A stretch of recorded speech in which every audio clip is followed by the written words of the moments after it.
You go ahead. Okay. Does God exist? My answer is yes. And my proof is sweet potato pie. Sweet potato pie is real, and it's my favorite tasty dessert.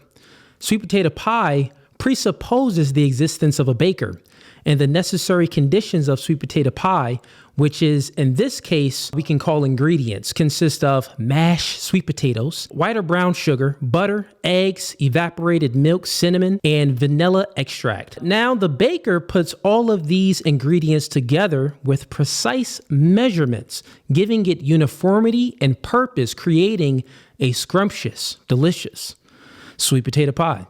Now, swap out sweet potato for intelligibility and swap out the baker for God. Intelligibility presupposes the existence of God. Intelligibility is the capacity of concepts, beings, and our experiences to be understood, structured, and interpreted. Some of these preconditions of intelligibility are logic, reason, math, predication, induction, deduction, objective morality, and the self. All have uniformity and assumes one another. Now, if you have math, it assumes logic and vice versa. If you have objective morality, it assumes reason and vice versa, which again assumes math, logic, reason, induction, deduction, all sharing a core foundation in a formal abstract reasoning system of truth, which incorporates the self, a thinking immaterial soul or mind distinct from the body. I think, therefore I am. How do we know about knowledge without a knower? All of these preconditions for intelligibility are immaterial and transcend the physical and cannot be empirically proven. And under atheism, they give no account for grounding these transcendental preconditions. They just grant them for knowledge. And what you're going to witness here tonight is Tyler, my opponent, struggling to give an account for these preconditions for knowledge. So let me do so here. Logic has three laws: the law of identity, excluded middle, and non-contradiction, which work together and is a part of one another. And a monotheist account for this is the triune God, God the Father, the Son, and the Holy Spirit. You can find this in John 1, verse 1, and Corinthians 14, verse 33, which also answers the philosophical one in the many question. Now, in Romans 2, verses 14 through 15 states God's law is written on our hearts and gives us the conscious ability that reveals right from wrong, which gives an account for objective morality. And the Christian paradigm also states that we are created in God's image, which gives an account for the self and all other transcendental preconditions. So let me break this down in simple terms. I have two main arguments. My first argument, Premise 1, intelligibility is either necessary or it's not. Premise 2, it's self-refuting to deny intelligibility because to deny it, you're affirming it by using intelligibility to understand it, interpret it, and make sentences. Therefore, intelligibility is necessary. For my second argument, intelligibility presupposes God. Premise 1, if God does not exist, then the preconditions for intelligibility must be accounted for without God. Premise 2, atheism cannot account for intelligibility, therefore God exists. I land my plane. Okay, that was really fun. Cooley, I like the sweet potato pie analogy at the beginning. Like that, right? Yeah, you got a little hungry, didn't you? Got a little hungry. Yeah. Yeah, there you go. I didn't even think of that.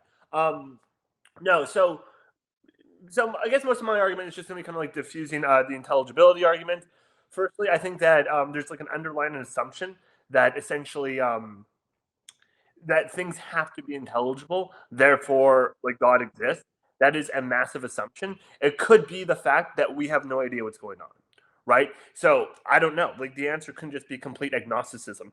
I don't have to make the claim that God definitely does not exist, just that we have no actual reason to exist. And just because things are explainable in the universe does not imply a God exists at all. I don't see how that logical jump comes up. It should make sense to us that the universe is intelligible, because a universe where we evolve for beings like us, intelligibility would make sense. Like it would make sense for those things to come on. So really, I'm just gonna I'll like yield a lot of my time because actually I have more questions for Cooley and his argument. But I also kind of want to do a bit more of a forceful argument against the idea of God because um, I presume Cooley believes that God is just all powerful, all knowing, all good being, to simplify it a bit. And the argument I would put forward with that is how can there be so much gratuitous evil and suffering if you don't want to invoke the words good and evil um, for your partaking? Because if a perfectly God exists, it seems like God would not allow this gratuitous evil. Therefore, God probably does not exist. I'm not saying that it's impossible. I don't think it's like logically airtight, but it seems very unlikely that if this all good, all knowing, all loving God exists, that there would be the amount of suffering. And the suffering I'm kind of talking about are when babies are born with these horrendous diseases where they die within minutes of being born, or when animals die in a forest fire when there's no one around them and they just slowly burn to death or suffocate and things like that. So I'm happy to go down these directions. I'm just very interested to see how Cooley responds to that. All right, fellas, mission is critical. I was searching my name online and found tons of information that was way too personal. So I thought to myself, who has the ability to leak this type of information? And I found out there's companies called data brokers that profit out of selling your information to marketers, scammers, and even stalkers. You already know I've been through many matrix attacks where people create fake pages of mine by using my data, and the same can happen to you. That's why I'm recommending today's sponsor, Aura. I use Aura to automatically remove my information from these sites and keep them off of these sites. They also do other things like bank fraud, identity theft alerts, and also VPN access. I want you to go ahead and utilize my link below in the description box for a 14-day free trial. At least you'll see if you've been compromised or not. Privacy is key nowadays, and you should know if your information is out there. So again, utilize my link in the description box at aura.com/nofugazi and get 2 weeks free. That's more than enough time to see if your personal data has been exposed. One of the things that you stated was nothing may exist at all. That's like the claim you're taking, like God may exist or may not exist. That may be possible. Okay. Just by you making that claim, you're making it's a propositional statement. Yeah, I'll grab Got it. Yep. So just by you making that statement, you are giving a knowledge claim. And my argument... I'm actually not, because it could be true or false. Because if it's false, it's not a knowledge claim. So I'm acknowledging the statement can be true or false. Yeah, and my argument is a argument for the possibility of arguing. So I'm stating that these transcendental categories for intelligibility, like reason, logic, mathematics, induction, all of these metaphysical categories that under my worldview, it transcends the physical. This is how we make knowledge claims. So before you make sentences, you would first have to justify how you're able. Yeah. So in my argument, I gave an account for knowledge and how I can speak sentences right now on this microphone. Yeah. For you as an atheist, I need you to give me an account for how you can make sentences. I don't have to, actually, because like the argument isn't about if we can have knowledge claims. The argument is if God exists. So you're arguing from your worldview of how you think we can have knowledge and how we can make arguments. I'm not here to argue about where knowledge derives from, where logic derives from, or where math derives from. I'm here to argue if God exists or not. So however I derive my knowledge is irrelevant. You seem to have this applicability of knowledge, so you should be able to answer my questions either way, right? You can just grant them. Yeah, well, the thing is, do you believe that we have knowledge? Do I believe we have knowledge? Yeah. I think that's a hard question. We'll find out, won't we? I mean, you went to college and stuff. You have a degree in philosophy. Yeah. You would say that we have knowledge, like you went to school to seek out knowledge, right? Yeah, me seeking out knowledge does not mean I have knowledge, so does it? Okay, got it. So you went to school to gain knowledge without the belief that knowledge even exists? Well, knowledge existing or not is not the same thing as someone having knowledge or not. So knowledge may exist, I totally grant that, but it doesn't mean that one necessarily has it. Well, that's the argument that I'm making, right? So my argument is, say, meta-logical argument. It's So a metalogical. Okay. yeah, I'm making an argument for all of the preconditions for arguing in itself, right? So my argument is given an account how we actually can argue and make sentences and understand one another and interpret information. What I'm asking for you is to give an account for knowledge, since you are currently making sentences right now on this debate. Yeah, so you're asking me to define my paradigm and how I can show how I can form sentences. Yeah, I just don't know how that's relevant to the debate, right? The question is if God exists or not. Well, yeah. So let me go ahead and give you my argument again. So it's very simple. My first argument, premise 1, intelligibility is either necessary or it's not.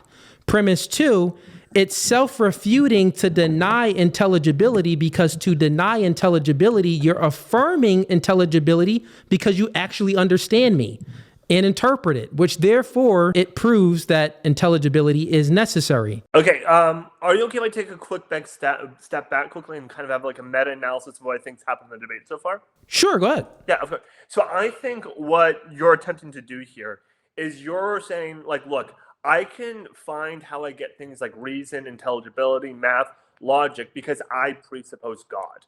And because I'm arguing God exists, that's my argument for it.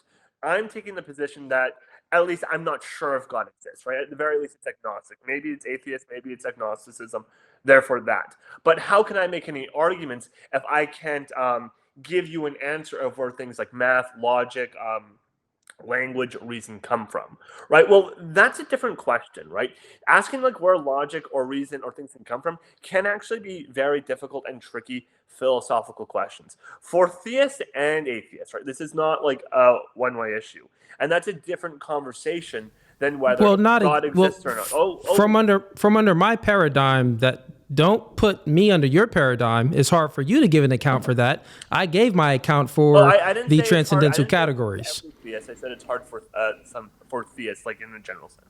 Okay, fair enough. Yeah. So once again, let me just state my position again and my second argument then, because it's very simple. So premise 1, if God does not exist, then the preconditions for intelligibility must be accounted for without God. It must be accounted for without God. Atheism cannot account for intelligibility, therefore God exists. So you're an atheist, you cannot account for intelligibility, so you're proving my argument right because I just gave an account for intelligibility. So I'm doing a paradigm. Real quick, Tyler, so you understand. Just let's have the meta real quick. I want to give some information to you. Yeah.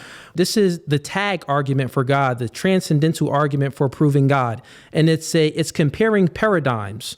So the entire Christian paradigm versus the atheist paradigm. If under my paradigm can give an account for how we can have this debate tonight, and your paradigm cannot, it's a defeater. It defeats yours. Well, no, that's the assumption. Just because your paradigm, or you say, can explain things in a clear way doesn't mean it's true, right? Because I could say Satan does it, right? Like my paradigm could be that I don't think God exists. I think it's just Satan and everything's evil and all that stuff.